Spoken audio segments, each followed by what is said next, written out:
तव्हां नंढपिण में कागज़ जा जहाज़ त ज़रूरु ठाहिया हूंदा, या वरी कागज़ जूं ॿेड़ियूं जेकी कॾहिं तरंदियूं हुयूं ऐं कॾहिं न। पर छा तव्हांखे ॼाण आहे त कागज़ खे मोड़े शयूं शिकलियूं ठाहिणु हिकु क़दीम फ़न आहे जंहिंखे ओरिगामी चइबो आहे। ओरिगामी ॿिनि लफ़्ज़नि मां निकितल आहे, हिकु ओरी मतिलबु मोड़णु ऐं ॿियो कामी मतिलबु कागज़। हिकु ओरिगामी फ़नकार कागज़ खे मोड़े ख़ाका ठाहींदो आहे।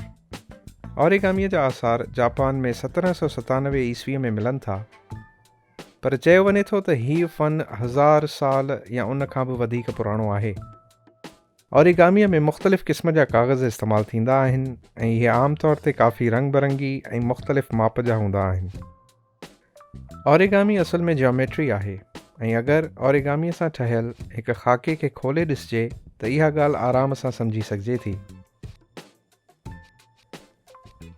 शुरूआती दौर में ओरिगामीअ में 1000 या उन खां बि घटि ख़ाका हुया, पर 1954 में हिकु जापानी फ़नकार अकीरा योशीज़ावा हिकु किताब में काफ़ी नवां ख़ाका मुतारिफ़ कराया ऐं इन सां गॾोगॾु हिकु अहिड़ी ज़बान बि ईजाद कई जंहिं जे ज़रिए ओरिगामी फ़नकार हिक ॿिए सां पंहिंजा ख़ाका आसानीअ सां विरहाइण लॻा।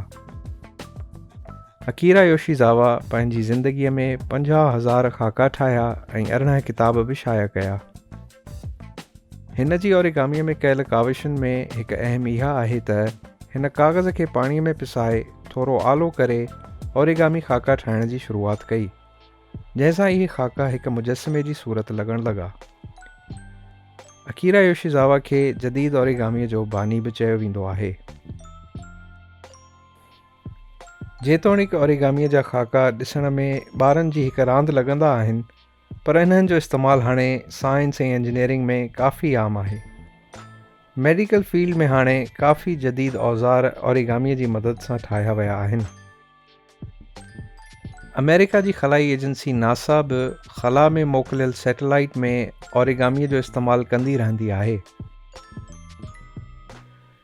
इन खां अलावा घरनि जे सिंगार जीअं त लैम्प, टेबल ऐं ॿियो फर्नीचर ठाहिण में बि ओरिगामीअ जो इस्तेमालु वधंदो थो वञे। ओरिगामीअ जे इन वधंदड़ इस्तेमाल जे करे हाणे ओरिगामी फ़नकार कागज़ खां अलावा ॿिया मवाद जहिड़ोकि चमड़ो, काठी ऐं स्टील वग़ैरह बि इस्तेमालु करण लॻा आहिनि।